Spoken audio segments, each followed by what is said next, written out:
Hello dear students, कैसे हैं आप सभी। आशा करती हूँ आप सब ठीक होंगे, स्वस्थ होंगे, अच्छे होंगे। आईसीटी वर्चुअल क्लासरूम देहरादून में आप सभी का स्वागत करती हूँ। मेरा नाम समता है और बच्चों, क्लास 12th में आज हम ह्यूमन हेल्थ एंड डिजीज इस चैप्टर से रिलेटेड क्वेश्चन आंसर्स करेंगे, जिस तरीके के क्वेश्चन आंसर्स एग्जाम में पूछे जाते हैं। तो चलेंगे स्मार्ट बोर्ड की तरफ। चैप्टर आपका पूरा कंप्लीट हो चुका है, कॉन्सेप्ट क्लियर है, तो क्वेश्चन आंसर्स को सॉल्व करेंगे।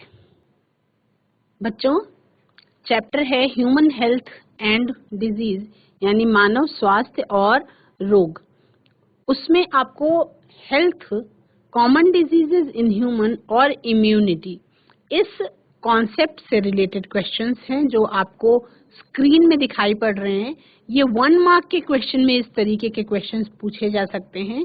तो आप क्या करेंगे, इसको साथ साथ नोट करते चलेंगे, क्योंकि ये एग्जाम्स के में पूछे जाने वाले क्वेश्चंस का जो कलेक्शन है, उससे एग्जामिनेशन में अच्छे मार्क्स स्कोर करने में आपको हेल्प मिल सकती है। 1 मार्क के क्वेश्चन में क्वेश्चन नंबर 1 है, why is secondary immune response more intense then the primary immune response in humans. यानी मनुष्यों में जो प्राथमिक प्रतिरक्षा तंत्र है, उसके मुकाबले जो सेकेंडरी इम्यून रिस्पॉन्स है वो ज्यादा इंटेंस होता है। तो आंसर में लिखेंगे, the secondary immune response is based on the memory of primary response. First encounter with antigen, the second generated immune response is more fast, having higher affinity for antigen and therefore more intense than primary immune response. Next question देखेंगे बच्चों। Name any 2 type of cells that act as cellular barriers. 2 तरीके के sales के बारे में बताइए जो आपका सेलुलर बैरियर्स की तरह एक्ट करते हैं to provide innate immunity in humans. Certain type of leucocytes such as PMNL, neutrophils और monocytes and natural killer cells are 2 types of cells that act as cellular barriers to provide innate immunity in humans.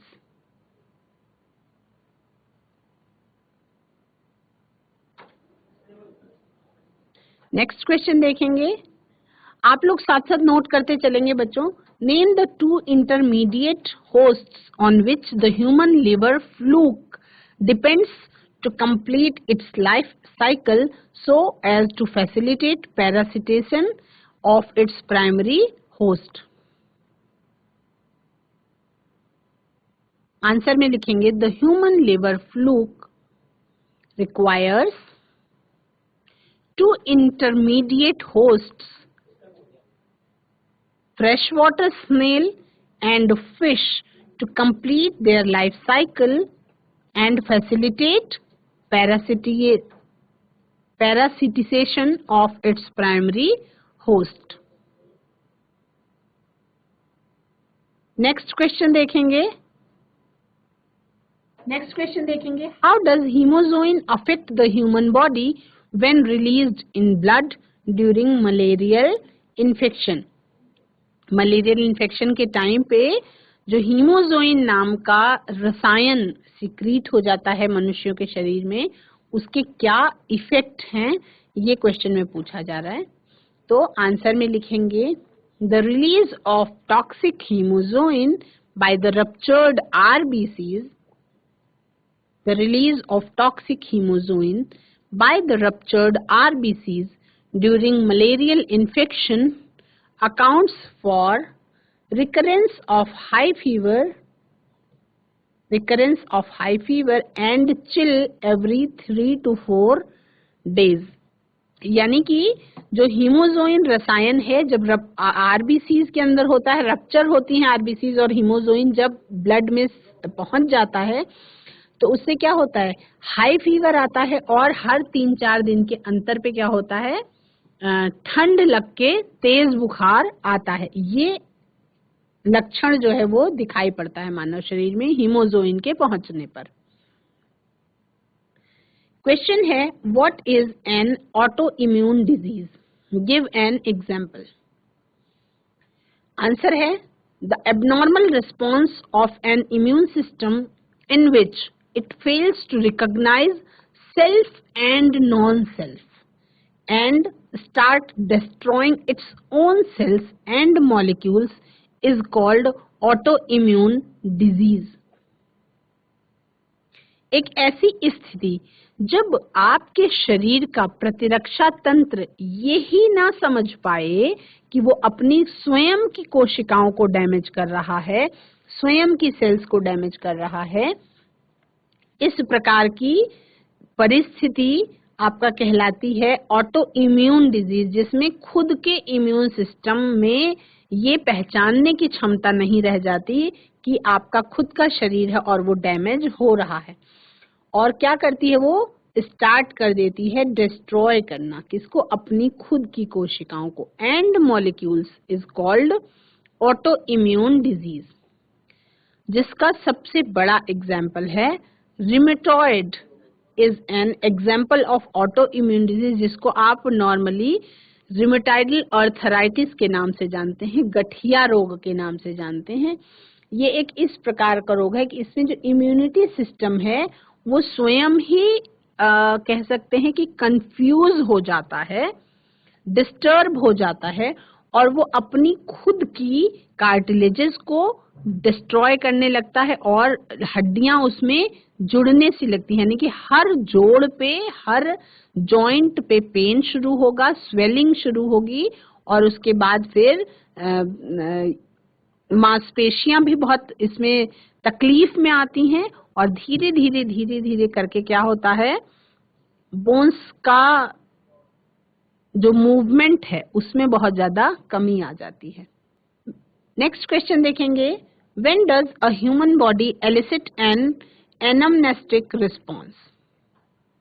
Question लिखेंगे, second encounter of the organism with same antigen और pathogen elicits anamnestic or secondary response for which body have memory of first encounter.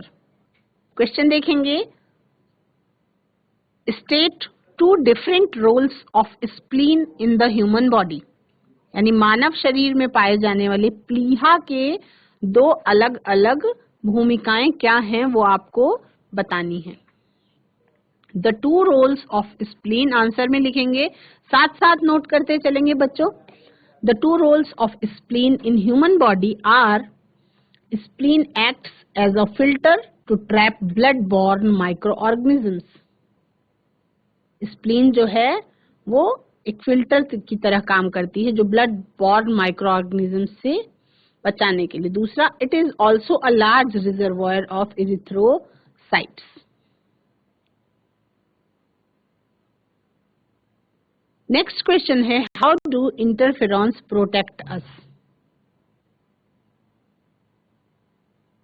Interferons कैसे हमें बचाते हैं उसके बारे में लिखेंगे आंसर में। Interferons produced by virus infected cells protects the non infected cells from viral infection by inhibiting its replication and making cells resistant to viral infection. Next question देखेंगे, why do pollen grains of some flower trigger sneezing in some people? यानी कि कुछ pollen grains, कुछ पराग कण ऐसे होते हैं जो कुछ व्यक्तियों में लगातार छींक का कारण होते हैं या उनकी छींक को ट्रिगर कर देते हैं। कुछ फूलों के परागकण ऐसे होते हैं जो कुछ व्यक्तियों में छींक को ट्रिगर कर देते हैं। तो उसका आंसर क्या लिखेंगे? आंसर लिखेंगे pollen grains are allergens. Pollen grains परागकण जो होते हैं, कुछ प्रकार के परागकण ऐसे होते हैं जिनसे एलर्जी हो जाती है लोगों को, एंड कॉज एलर्जी, और वो एलर्जी कर देते हैं। पर हर व्यक्ति में नहीं होती इस तरीके की एलर्जी। तो लिखेंगे pollen grains are allergens and cause allergy in some people due to release of chemicals like histamine and serotonin from mast cells. जिनको उससे एलर्जी होती है उनमें छींक मतलब लगातार कंटिन्यूअस स्नीजिंग स्टार्ट हो जाती है। तो स्नीजिंग को क्या कर देते हैं, कुछ परागकण ट्रिगर कर देते हैं, जिसमें मुख्यतः गाजर घास का नाम लिया जाता है। गाजर घास के परागकण ज्यादातर एलर्जी के लिए जाने जाते हैं। नेक्स्ट क्वेश्चन देखेंगे, इसको नोट करते चलेंगे, साथ साथ ही 1 मार्क के क्वेश्चन में पूछा जा सकता है ऐसे छोटे छोटे questions. What is it that prevent a child to suffer from a disease? वो क्या है जिससे एक बच्चे को किसी भी रोग बीमारी से बचाने के लिए यूज किया जाता है? ही और she is vaccinated against, give 1 reason, एक कारण बताना है आपको। तो आंसर में लिखेंगे vaccination produce antibodies in large numbers. जो वैक्सीनेशन की प्रोसेस होती है उसमें एंटीबॉडीज एक बड़ी संख्या में प्रोड्यूस होते हैं, which protect the child by neutralizing the pathogenic agents during infection. जो बच्चे को पैथोजेनिक एजेंट्स, जो इन्फेक्शन के दौरान पैथोजेनिक एजेंट्स होते हैं उनसे शरीर को न्यूट्रलाइज करने का काम करता है और इससे बच्चे को बचाने का काम करता है। The vaccine also generate memory B and T cells. Vaccine क्या करती है, मेमोरी बी और टी सेल्स भी जनरेट करने का काम करती है। नेक्स्ट क्वेश्चन देखेंगे बच्चों, how does malaria differ from chikungunya with reference to their vectors? Vectors के आधार पे मलेरिया चिकनगुनिया से कैसे अलग है, ये आपको लिखना है। तो आंसर में लिखेंगे malaria is spread by the vector. Malaria जो फैलता है वो किस वेक्टर के द्वारा फैलता है, उसका क्या कारक है, Anopheles mosquito. Whereas chikungunya is spread by the vector Aedes. देखिए दोनों मच्छरों से ही फैलने वाला बुखार है, लेकिन जो मलेरिया है वो एनोफ्लीज मॉस्किटो के द्वारा फैलता है, यानी मलेरिया का वेक्टर एनोफ्लीज मॉस्किटो है और चिकनगुनिया का वेक्टर जो है वो एडीज मॉस्किटो है। इसको आप बच्चों अपनी कॉपी में नोट करेंगे, साथ साथ नोट करते चलेंगे, इससे आपका एक क्वेश्चन बैंक भी तैयार हो जाता है, जिससे आप ये परीक्षा उपयोगी प्रश्न हैं और एग्जाम के टाइम पे आप इससे रिवीजन करने में हेल्प ले सकते हैं। नेक्स्ट क्वेश्चन देखेंगे, malaria, typhoid, pneumonia and amoebiasis are some of the human infectious diseases. Which one of these are transmitted through mechanical carriers?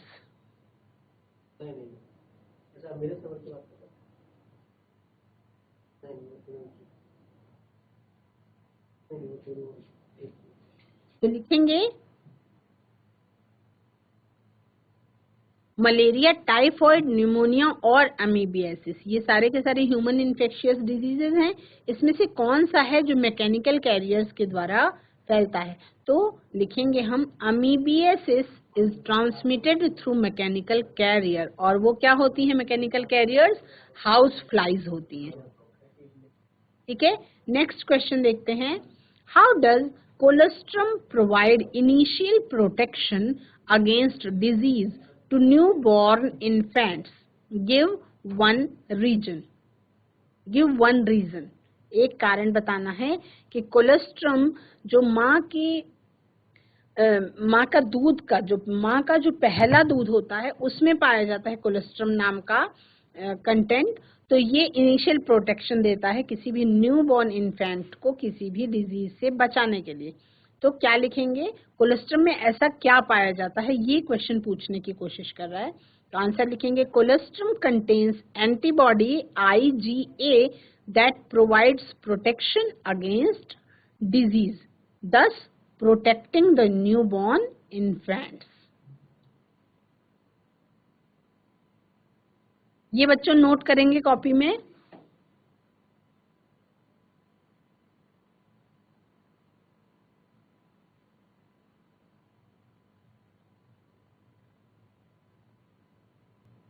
Next question लिखेंगे, some allergens trigger sneezing and wheezing in human being. What causes this type of response by the body? कुछ allergens हैं जो sneezing और wheezing को मनुष्यों में बढ़ा देते हैं या ट्रिगर कर देते हैं, तो वो क्या है, क्या चीज कॉज करती? N immune system of the body produce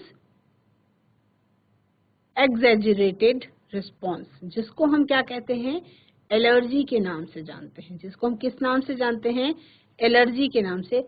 against allergens and release chemicals like histamines and serotonin from mast cells. This is the cause of sneezing and wheezing in response to these allergens. यानी कि जिसको इस चीज से allergy होती है, तो इन allergens के शरीर में पहुंचते ही इस तरीके की रिएक्शन सामने आती है। क्वेश्चन लिखेंगे next, name the type of cells the AIDS virus enters into after getting in the human body. Answer में क्या लिखेंगे? आपको पता है AIDS virus enter into macrophages after getting in human body. मनुष्य के शरीर में पहुंचते ही मैक्रोफेजेज में एंटर कर जाते हैं जो एड्स के वायरस होते हैं। उस एड्स के वायरस का क्या नाम होता है? HIV। नेक्स्ट देखते हैं, where are mucosal associated lymphoid tissues present in the human body and why? ये म्यूकोसल एसोसिएटेड लिम्फोइड टिश्यूज जो हैं ह्यूमन बॉडी में प्रेजेंट होते हैं और क्यों प्रेजेंट होते हैं, कहाँ प्रेजेंट होते हैं और क्यों प्रेजेंट होते हैं? तो आंसर लिखेंगे, the mucosal associated lymphoid tissues, जिन्हें हम MALT के नाम से जानते हैं, are present in the lining of the major tracts. जो मुख्य ट्रैक्ट्स होते हैं उनमें ये, उनकी लाइनिंग में ये प्रेजेंट होते हैं। जैसे कौन कौन से tracts? Respiratory tract, digestive tract and urogenital tracts. तो माल्ट क्या होते हैं? Malt constitutes after 50% of the lymphoid tissue in human body that elicits immune response to antigen among mucosal surfaces.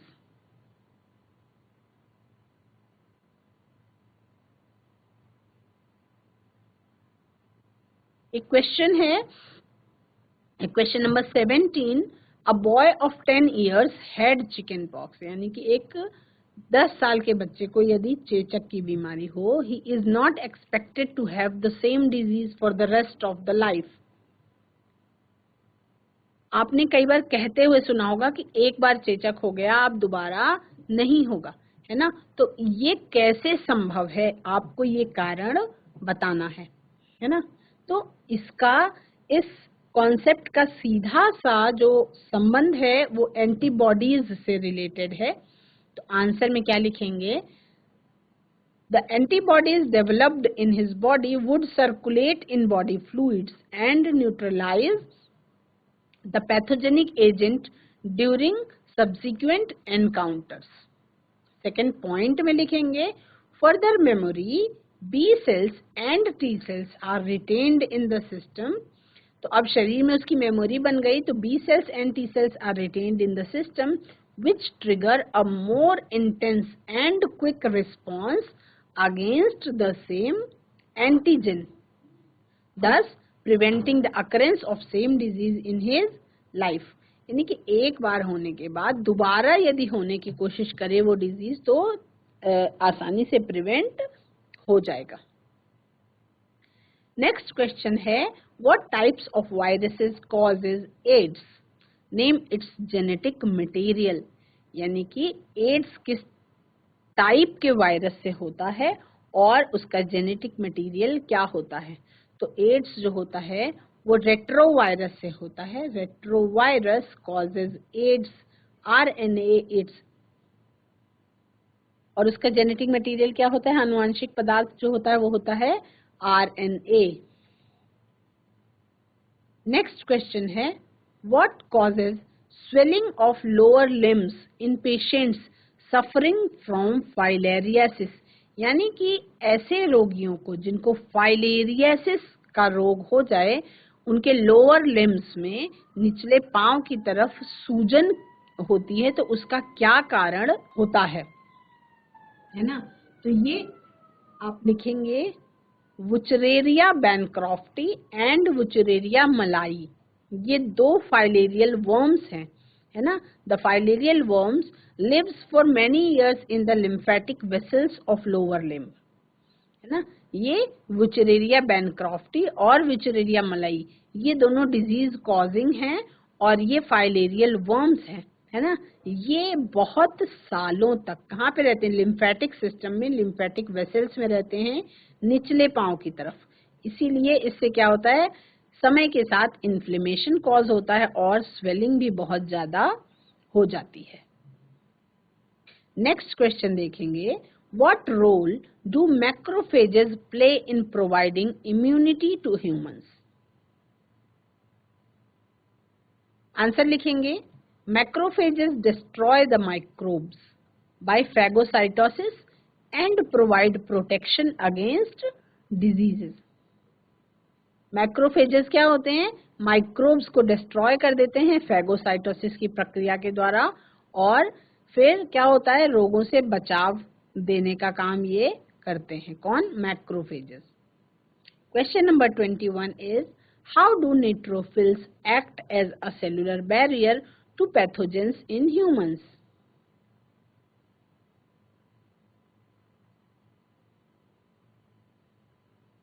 Answer में लिखेंगे, neutrophils in blood can phagocytose and destroy the microbes, thus acting as a cellular barrier to pathogens.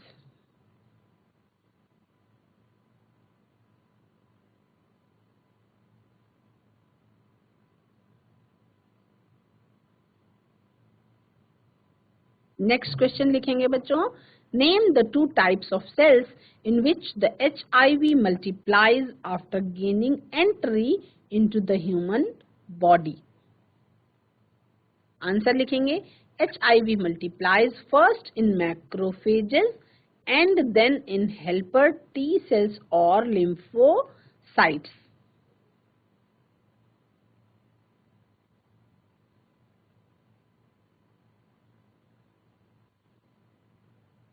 इसको भी note करते चलेंगे बच्चों, ये एक एक नंबर में पूछे जाने वाले क्वेश्चंस हैं जो आपका इस चैप्टर से रिलेटेड हैं, और क्लास 12th के लिए अगर आप इसको लिखते चलेंगे तो आपका क्वेश्चन बैंक भी तैयार होता जाता है।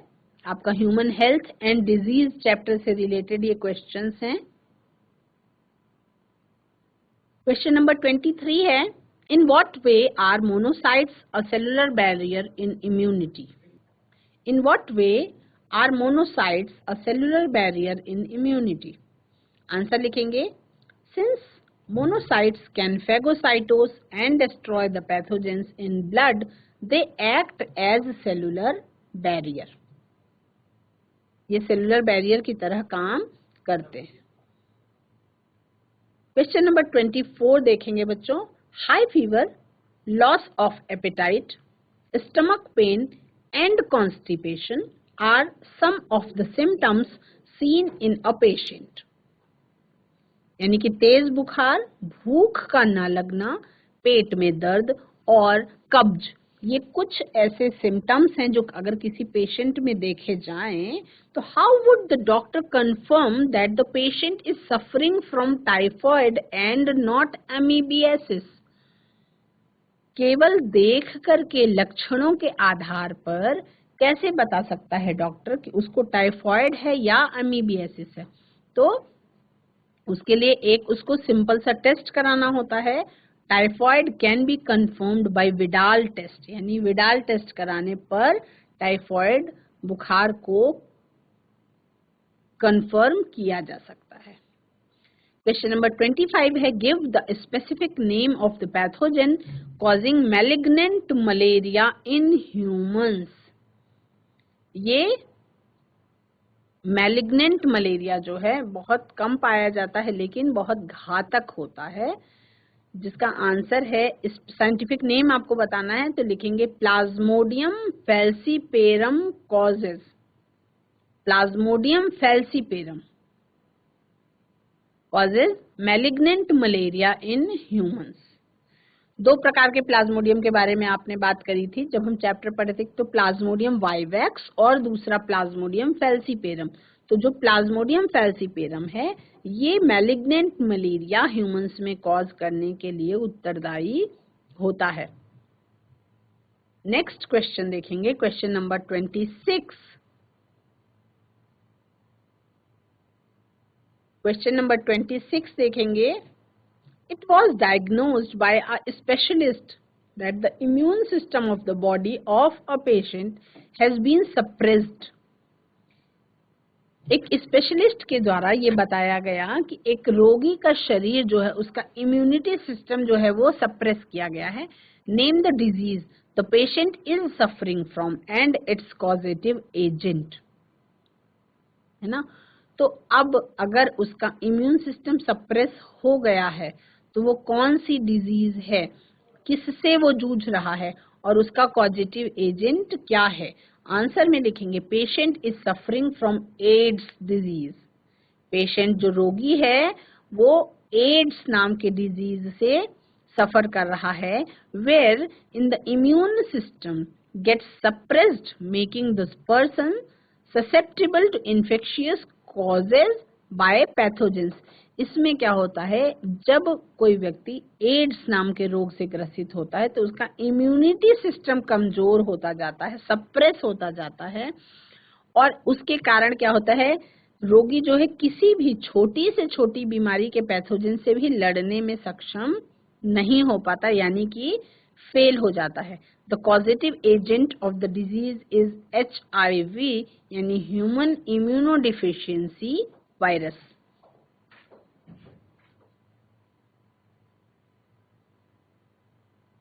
Please note down these questions in your copy.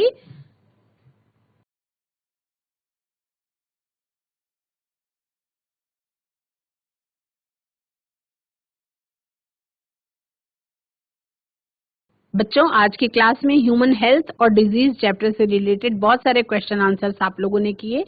आशा करती हूँ कि इन क्वेश्चन आंसर्स को आपने क्वेश्चन बैंक की तरह अपनी नोटबुक में नोट जरूर किया होगा। आज की क्लास में इतना ही। That's all for today. Have a nice day. Take care.